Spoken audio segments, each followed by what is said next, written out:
All right, everyone. Thank you for joining us. I am Dorothy Dorton with AARP Alabama, and we are on our second episode of What's Growing On. And we are so glad to be back after Hurricane Zeta kicked us out of our internet and our power.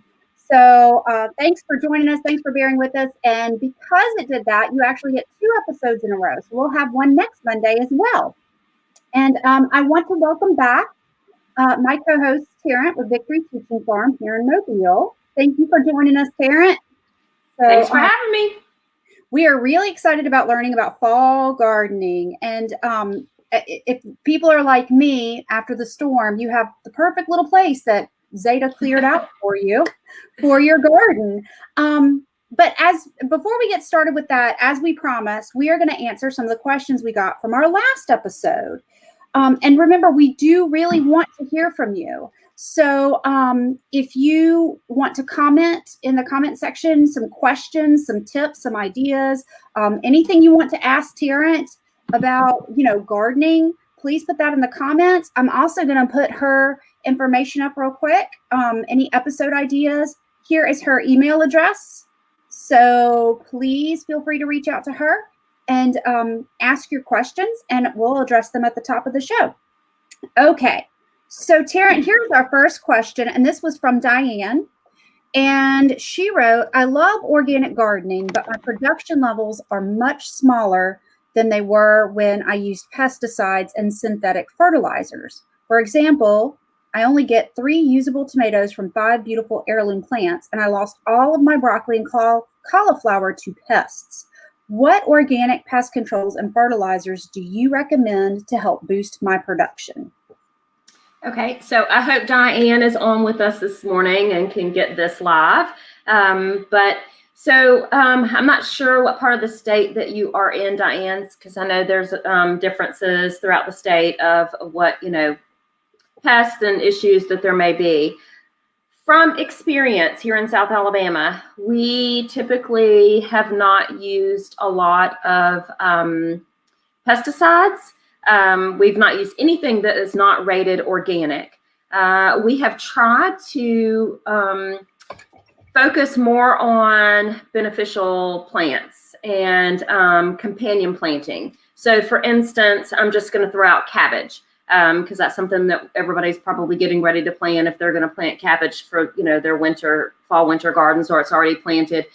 Things like rosemary, herbs, and things like that, they typically, and a lot of it has to do with the aromatics, they will ward off things that would typically, pests that would typically damage your plants. So rosemary wards off cabbage flies, just for example. So just looking at what kind of companion planting you can do.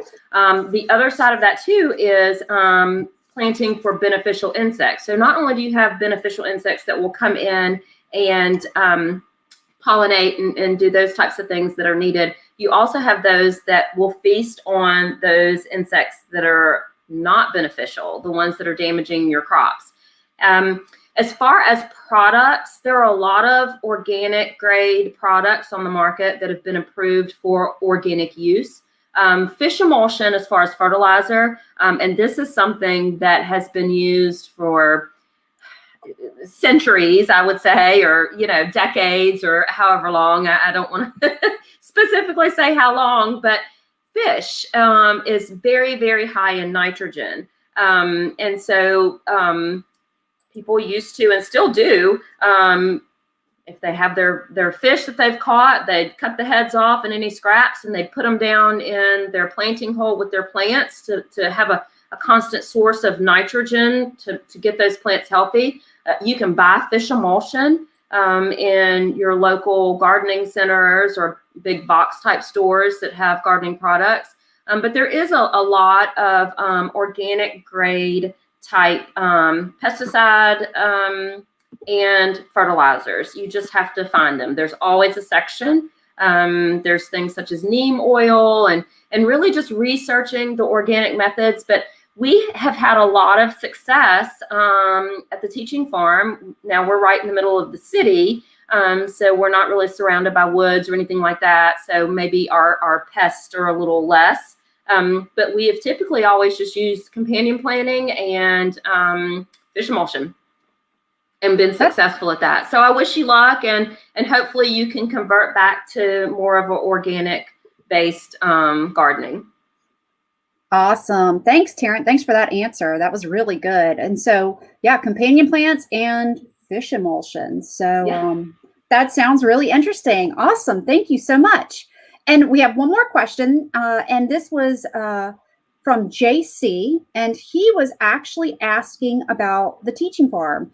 And he wants to know, how does he get started doing something similar in his area for his community?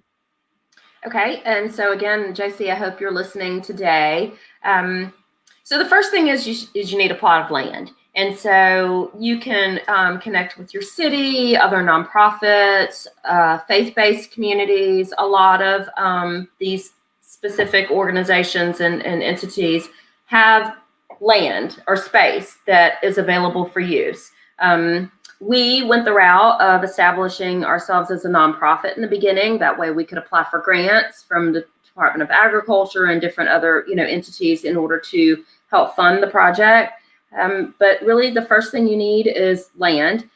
You do need a good, strong group of volunteers, because in the beginning it's going to be a lot of work. Establishing yourself as a nonprofit is going to increase your capabilities to pull in funds to help, fund the program or fund the gardens, because, there's a lot of labor involved, but it does also cost money as well. So my advice would be is to get your core group of people together and start researching land that's typically available or potentially available to you. Look into the process of establishing yourselves as a nonprofit, so you would have access to additional funding, and then go from there. And I'm happy to talk, JC, beyond that. Just feel free to shoot me an email. There it is up on the screen, and we can talk further, and I can answer any questions that you may have, and I can kind of talk to you about my experiences, positive and negative. And thanks for that question. I would love to see these types of programs pop up everywhere. It really is a great program, Taryn. And sorry, I'm trying to pop this off so we can talk again. There we go. It really is a great program. And I know when you first started, you were actually in a different location than you are now. So I think that's the other thing to do, is that you've been so flexible with that and been able to kind of, you started with container gardens and grew into the beautiful farm you have now and everything. So I think that's a good thing to say, start small and kind of move up, because you did that. And I think that was really, really wise. So that's wonderful. All right. So let's get started with what everyone wants to talk about. And that is starting your fall garden. Now, Taryn, I am showing this slide from last time on just the basic kind of tools you need.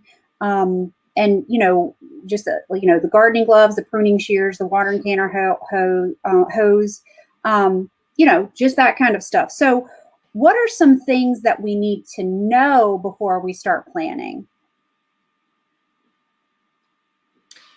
Okay. So, and I don't know, do we have a slide for that, Dorothy? We do, right there. There we go. Okay. So, yeah. So I was trying to pull it back from memory, but yeah. So, okay. So, yeah. Obviously, that sunny spot that gets preferably the morning sun, because you are going to need sun for your garden, and the morning sun is the most ideal. You need to know your planting zone. So, we're talking with people from all across the state, and our planting zones are different. And there's a great website. It's the USDA website. It's up there on the screen, but you can pretty much just plug into Google, plant hardiness zones, and it will pull up the site for you. So you need to kind of understand what will grow well in your area, because from the top of the state to the bottom of the state, it's very different. You need to know your average first frost dates, because you need to be prepared to protect those plants when those first frosts come through. And then there's another great site, Farmer's Almanac. which has been relied on for years and years and years and years and years, and always seems to have great information. And it can specifically give you your frost dates for Alabama. You need to know what plants thrive during the fall, winter in your area. And because typically I've noticed sometimes when you go to some of the bigger box type stores, they have, because they're nationwide, and they have plants for sale that may not necessarily thrive in our area, during this time of year. And then something else, it's so much fun to go and look at all the different plants you can buy and everything. And, oh, this looks really interesting. I'd love to try to grow some of this or that.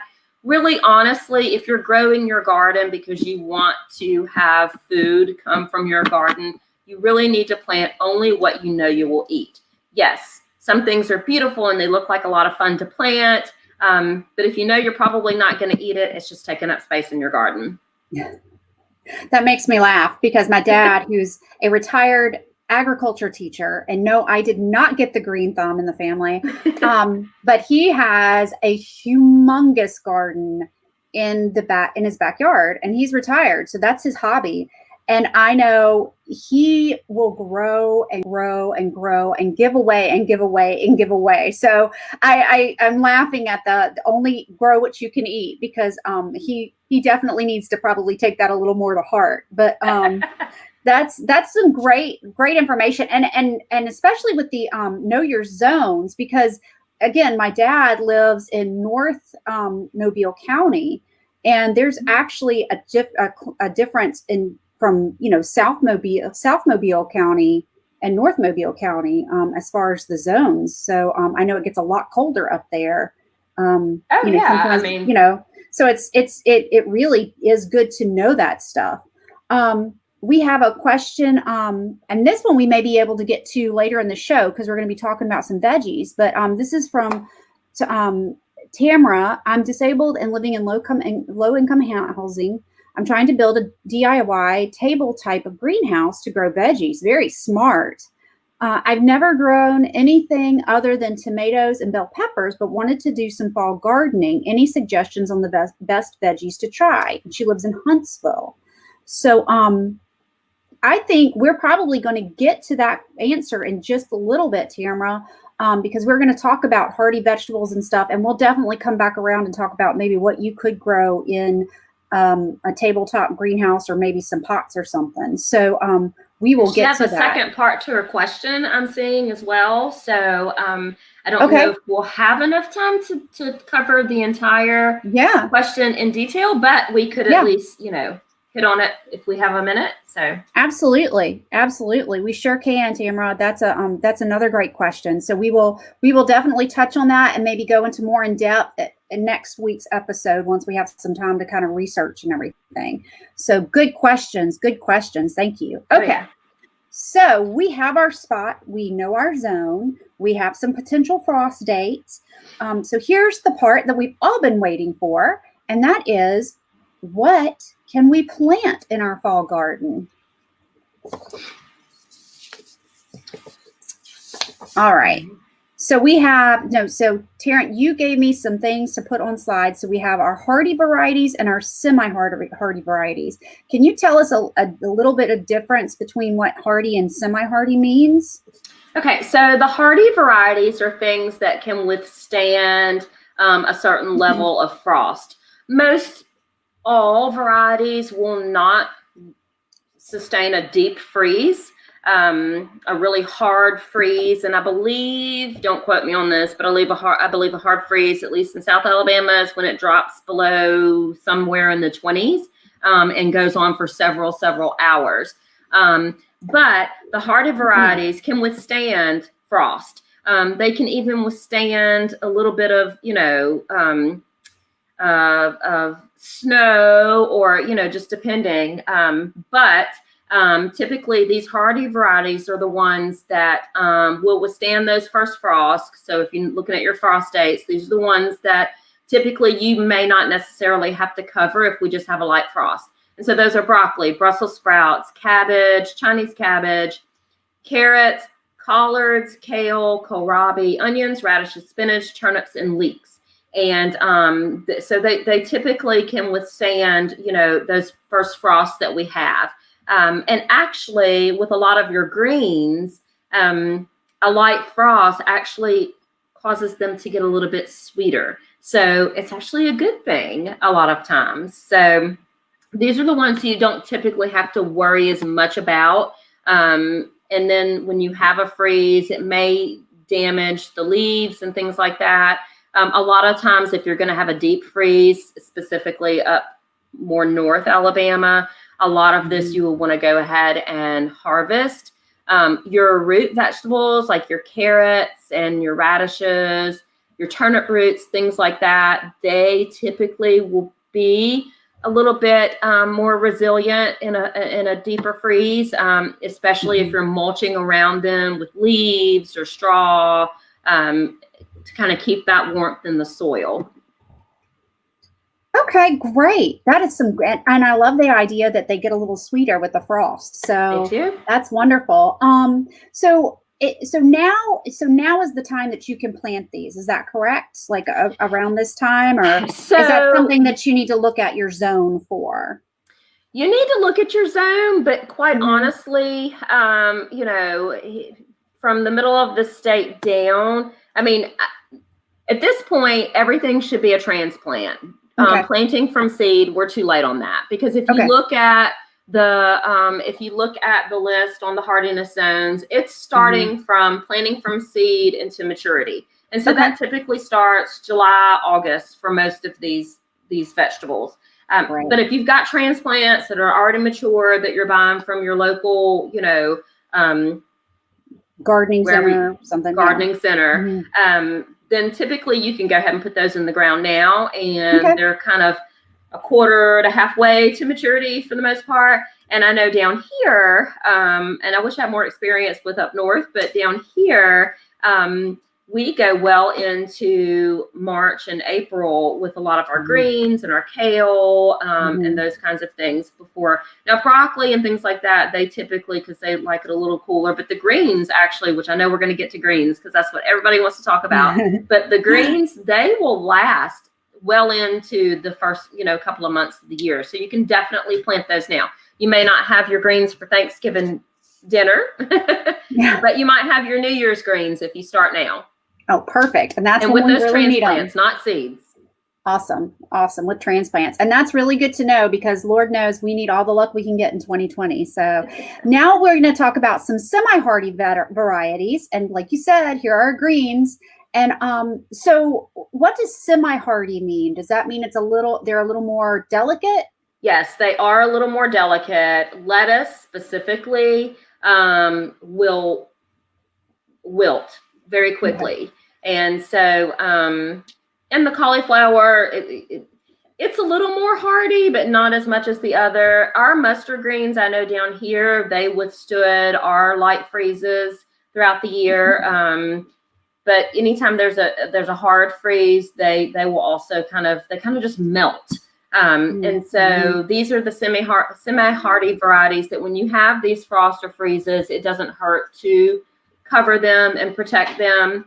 One thing with covering and protecting any of your varieties, there are so many different options for covering. I mean, a lot of people just in their home gardens will just get, a bed sheet or something like that.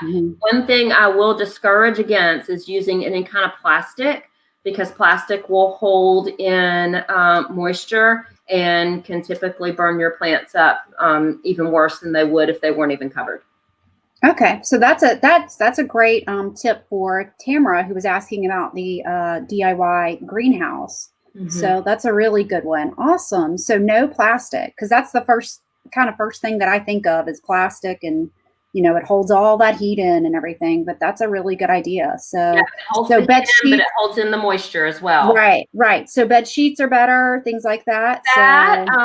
You can use I'm at a loss now. Burlap, anything like that. And even, your gardening centers sell things specifically. I mean, if you want, you can build a full-on cold frame over your gardens. And there's all kinds of DIY links and things like that on just, search it on the internet. How do I, protect my veggies from cold? And there are a million and one, ways to do that online, from very, very simple to extravagant, where you've built actual mini greenhouses over your garden. Yeah. Yeah. Okay. That's great. So, let's see real quick. We do have another quick question. This one's about a container garden, and this is a good question. How often does the soil in a container garden need to be replaced? So if you're doing this in a container, what do you? So the biggest thing is, and you can buy soil testing kits at your gardening centers to test and determine the levels in your soil. You don't necessarily have to replace the soil as long as you make sure that it has the needed nutrients for whatever you're growing. I do recommend that you rotate what you grow in each container. So because some things take stuff out of the soil and some plants put it back in, depending on what it is you're growing, but it's always a good option to rotate what you grow in each container. So if you grew tomatoes this year, then next year, well, let's not use tomatoes. If you use greens, if you do collard greens this year, and next year I would not grow collard greens in that one. I would grow Brussels sprouts in that one, or something different. Also, when you need to replace your soil is if you have a plant that got some kind of pest or disease.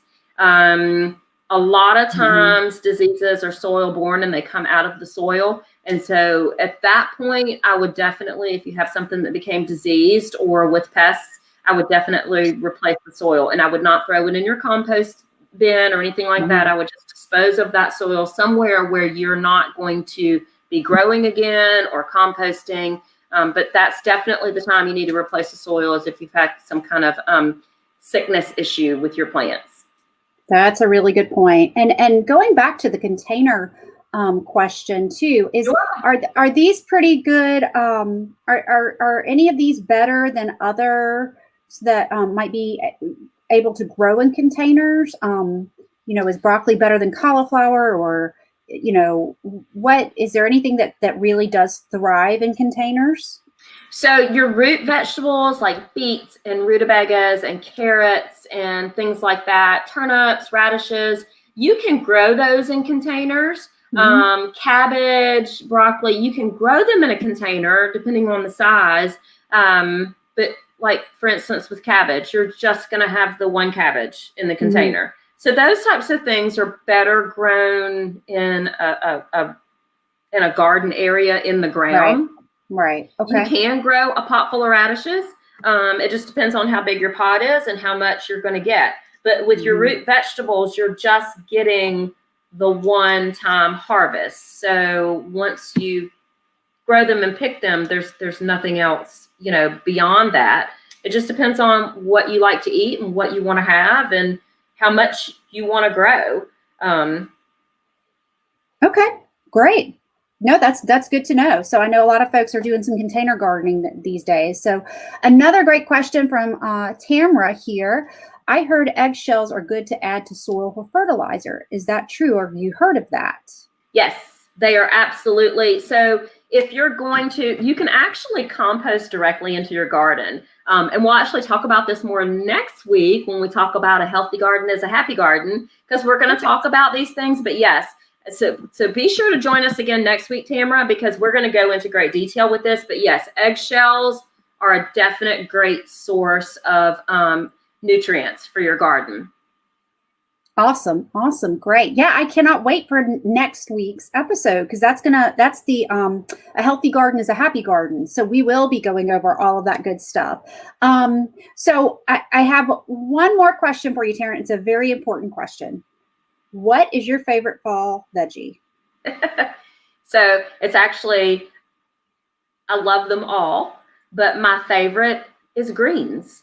And that's kale greens, that's mustard greens, that's collard greens, that's turnip greens. And you have turnip greens that are grown for the root, and you have turnip greens that are grown for the greens. The reason greens are my favorite, and that actually includes lettuce and spinach as well. But really the collard greens and the mustard greens and the kale, they're my absolute favorite. The reason why, because you can grow them in containers and you can grow them in the ground. They are not a one-time, so you get greens constantly, and the more you harvest from them, the more they grow. And so it's just like a constant, endless supply. Of course, I love to grow Brussels sprouts and broccoli and cauliflower and those things, but once you harvest, then that's it.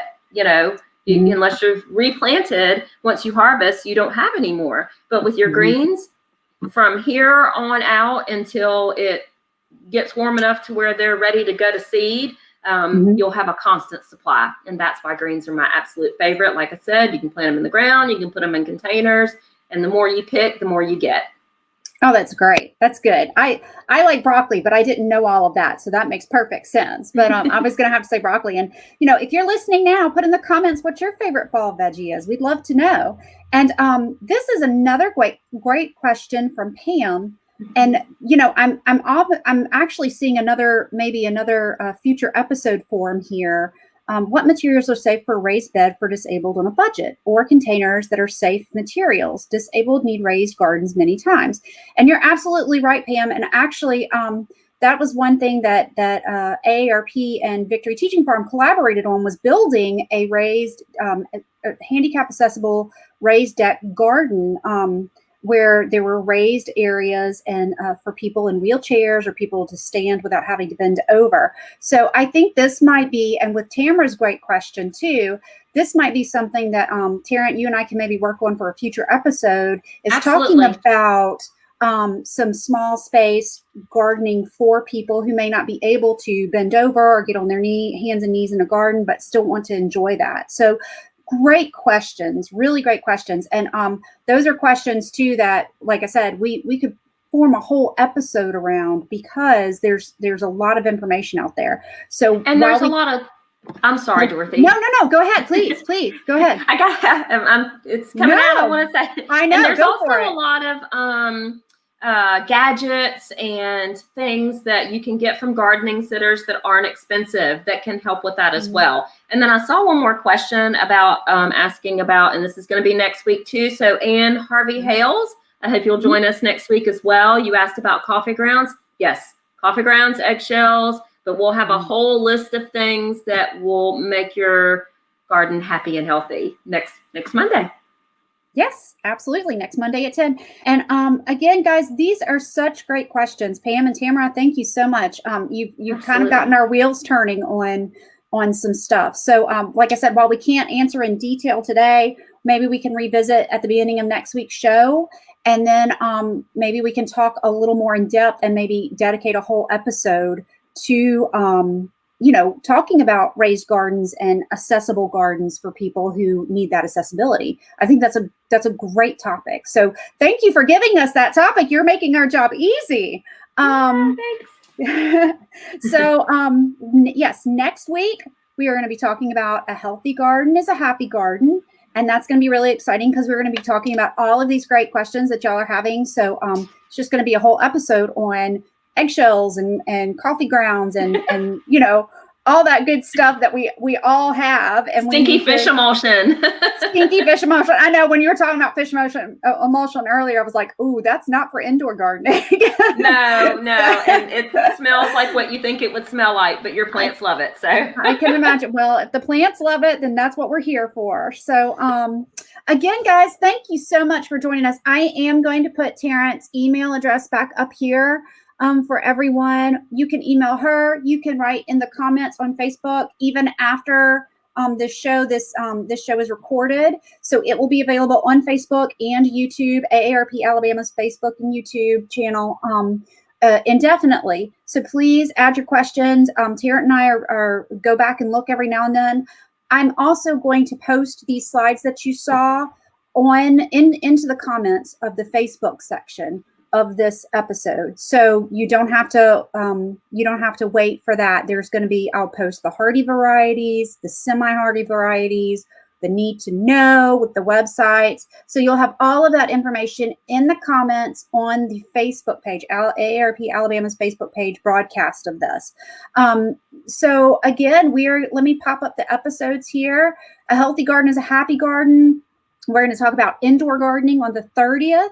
And then December 14th is going to be our holiday gifts and decorating from the garden. So again, please feel free to add your questions. We'll post the slides in just a little bit.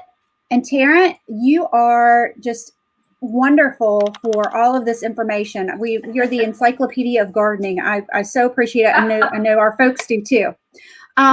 So again, thank you all for joining us today. Don't forget, ask your questions. We want to hear from you. If you have episode ideas, like we came up with an episode today, please send them to us. Make our job easy. We'd love it. So we'll see you next week, next Monday. Remember, 2 in a row this time at 10 o'clock. And stay tuned for a quick video. We'll see you later. Thanks. Bye.